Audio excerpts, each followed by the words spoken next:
Good evening. We're here for another episode of Booze Club, and our topic today is beer nostalgia.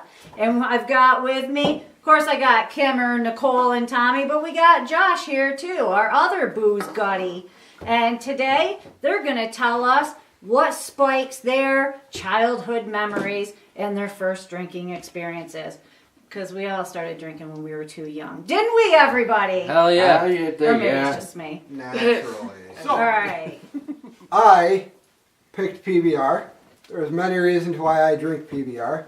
One, it's pretty cheap. Two, Matt Guillen. I blame him. So when I was first really getting into drinking, I'd go over and hang out with Matt, and we were childhood friends forever, blah, blah, blah. He always drank PBR, and everyone else drank Keystone, because we were all stupid kids, drank water beer. And he drank PBR, and every time we got beer, we'd buy PBR. So I drank it a lot, pretty much. And then I remember back when I was a kid, actually the Easter when I met you. This happened that day that I met Monkey. The blah, blah, blah. My aunt was with a guy named Carl, and he swore by Pabst, 100%. He was a union painter and only drank Pabst because it's a union beer.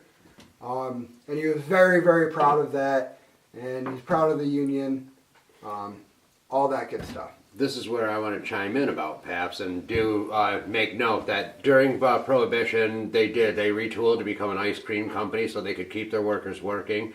They're a very American company. So on that note, I can totally respect your choice on Pabst Blue Ribbon, Tommy. And also, I'm not going to pretend this is the first time I've ever tasted one of these. These normally, these are actually, I drink a Pabst Blue Ribbon sometimes, almost every day on my way home from work on the bike trail when I commute. So, like I say, I'm no stranger to Pabst, and say what you want, man. It's cheap beer, but it's American beer. It's good. It's crystal clear, easy to drink. Nothing to it. Sonny Pruitt. Not the worst beer for your first buzz. No. Another thing I'd like to put in, my favorite way to drink Pabst is 16-ounce cans, only the 16-ounce cans, poured into a pint glass. For some reason, there's different tastes between the 24s, the 12s, and the bottles. The bottles taste the most different. 16-ounce can poured into pint glass. Well, Tommy, this is too, where, again, I don't want to be a Budinsky, and I also don't want to say against your 16-ounce can, but I'm also quite preferential to the 24-ounce can because it fits perfectly in a bottle cage. There's a reason for that. There's goddamn engineering genius behind that. It's meant for your road ride. Yes, and Perhaps also... I was thinking about you cyclists. Yeah, definitely. Exactly. Well, and they are, too, obviously, because... a bottle cage is actually set up for a 22-ounce bottle, but yeah, a 24-ounce Pabst fits in there. The cylinder size is the same. They just elongate it to give you that extra 2 ounces of liquid horsepower. Genius. Genius. God love Also, Pabst. It's got a blue ribbon on it. Well, yeah, and what's in first place? What do you get when you get Blue ribbon. A blue ribbon. I know everybody knows that here. Yes. You guys are very astute beer drinkers here. Thank you. Okay. Very much. It's the best cheap beer. All right. If you don't agree, fuck you. Beer nostalgia. Yes, we go back to our, again, this is the kind of the weird thing about us. I don't know if it paints us in a bad light, but we talk about childhood memories and beer. Did we lead a misguided childhood? Perchance. But, that being said, we were fast-tracked into the beer thing. My grandfather, my iconic beer or my nostalgia beer no longer exists, which would be Stroh's. Stroh's in the white, red, and yellow can. They no longer exist. But fast forward to when you started to like beer, and they were the ones that you certainly went for. We had, like I say, we had a precocious taste, and we got fast tracked onto like not necessarily the imports, because at one point there were not craft beers. It was imports, and pretty much you're buying Germany's Budweiser, or Holland's Budweiser, or whatever. But no, when we started to splurge and started to know what beer was, I opted to, was turned on to Anchor Steam Brewing, actually out of San Francisco. Now this is one of the first craft beers, and was long regarded as one of the best beers in the world for a long time, like prior to the rush of all this craft brewing. But this is one of the premier craft brews. It's a little bit meatier, a little bit heavier or whatever, but also just a solid, good beer that kind of broke the mold of everything that everybody was drinking for a time. It is a little more bitter, hoppier than the PBR for sure. Well, yeah. It has a really nice, pretty color Got though. beautiful Yeah, color. definitely. So is it a lager or an ale? This, I believe, is a lager. Okay. I don't know. This is where I'm going He to say doesn't a have lager. his glasses on. Yeah. No, I'm going to say It tastes more like a lager. Yeah. yeah. And well, also because the difference too, I guess this is like in the old days when they brewed this like traditionally standards, and out in San Francisco at the time when they started brewing, they're saying 1896, but it was actually produced like this in 1971 was the start of this. But they're using the brewing techniques of 1896, where there was no ice filtration or anything like that. Hence the name steam. It, is never cold processed, which beers are and stuff, which lends itself to this flavor. And there's a lot of companies that will do still to this day a steam beer, which these are largely regarded as West Coast beers. But of course the process can be duplicated throughout the country, and I do know that Southern Tier Brewing does one. I believe it's 2X Southern Tier Brewing, and it's a steam beer. So, with that being said, that was my pick. And like I say, Anchor Steam was our go-to when we felt like we were putting on the Ritz. Yeah, that's good. It doesn't have like a bitter aftertaste that lingers forever. No, it's a little bit more rich and filling, but still Right. very easy to So- drink. Yes. The color actually comes from they roast the barley. That's how you get darker Yes. beers. Ah. Or And well, that's also where you pick up the woodier flavor that kind of hangs more on the roof of your mouth type flavor. Oh, roasted barley. gotcha. Cool. That's a good one. Thanks. You're welcome. Probably should count back. So my nostalgia beer is Killian's Irish Red. And I'll be honest with you, I drink what anybody else bought for me. I don't know what I got drunk on. I never had to pay for a drink. But when I did, this was my go-to. I thought this was the shit.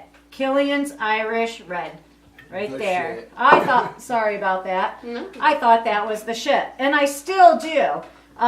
This is look at it. It's got a beautiful red color. Oh yeah. It was it's a about beautiful $10 box. for a 12 pack. And it was everything that I needed. Oh yeah. Actually, I'm not going to disagree. I love Killian. It's funny. Yeah. 'cause Wow. It's good. The funny thing is, hipsters Easy peasy. think Killian's is like great beer now, so the price It's is at- kind of starting That's to jumping go up, yeah. It's not gonna not lie, this is great my beer. first one. This is Yeah, like, no, they're it's great. not dog shit beer, Yeah, it but doesn't it's suck. about mid-grade, I would say. It It's doesn't- not- No, it's but that's not also Keystone. where everybody's trying to expect too much out of beer, and hipsters have done that to beer. Where no, it's just simple. It's good, man. And Yeah. Yep. the colder the better. And That's the bummer about No. PBR. Like hipsters fucking love it. yeah, but that being said too, It's there's supposed to be nothing more to shit beer. expound about. You look on it, you look at it, you see what it's about, and you can kind of gather visually. It's like, man, that's something I want to drink. Yeah. From Yeah. the can? Oh no, yeah, look no, at like it. wow, There's- poured in glass. There's come, Japanese graffiti on it. yeah. Well, I definitely want it then. Hello. But no, look at that. I mean, Tommy, hold that up again to the camera. Honestly, like I said, it's got No, blue- the got blue glass. in The hell with the can. This If one- I want to see one of those, I can look in a ditch around here. Yeah. Turn it so you Upstate can. New York. Yeah. All right, that's beautiful. But again, now let's see that small sample of Hold the on, hold on. Killians. No, that's goddamn beautiful too, though. Yeah. Yes, it STS, Saints and Sinners.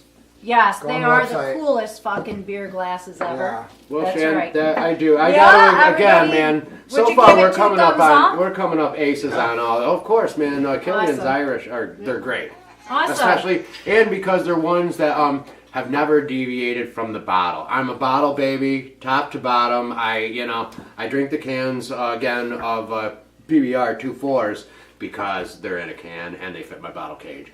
But Correct. that's Jesus Christ, are you plugging for like a sponsorship? no. okay. Because like I said, Wait, I'm a bottle. PBR, if If you're you're listening, watching. I drink a lot of PBR. Hit me Yeah. up. I'm not, but if you sponsor him, I will. Yeah. Shameless plug. We appreciate that the 24-ounce cans fit in the bottle cage, by the way. Yes. Oh yeah.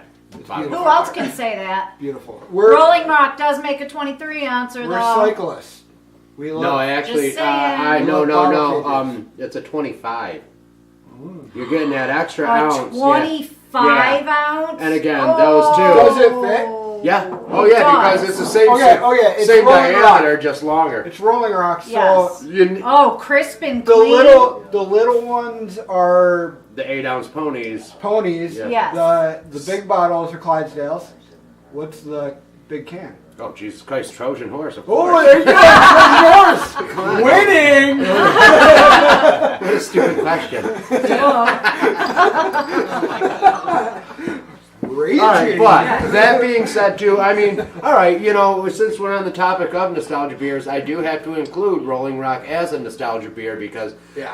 I can remember as a mine too. young fellow, man. I did go through a phase where I drank ponies. Oh my I God, dude, think that's great. You everybody could get, did. what were they? Were Yeah. in an 8-pack. I was hanging They out came- with Dryden a lot. They came in Jeff an Collins 8-pack, had and they one. It was were like like super $3.50 sealed, for so a no whole light would 8-pack. get through and tarnish the Which taste. is important. Yes, That's especially a very and, big deal And right again, there. bottled beer, which I love top to bottom. But yes, a shout out to Rolling Rock Beer True Yeah. Latrobe. The number 33 on the back is a little bit. If you read all the all the words in their little paragraph there, there's 33 words in it.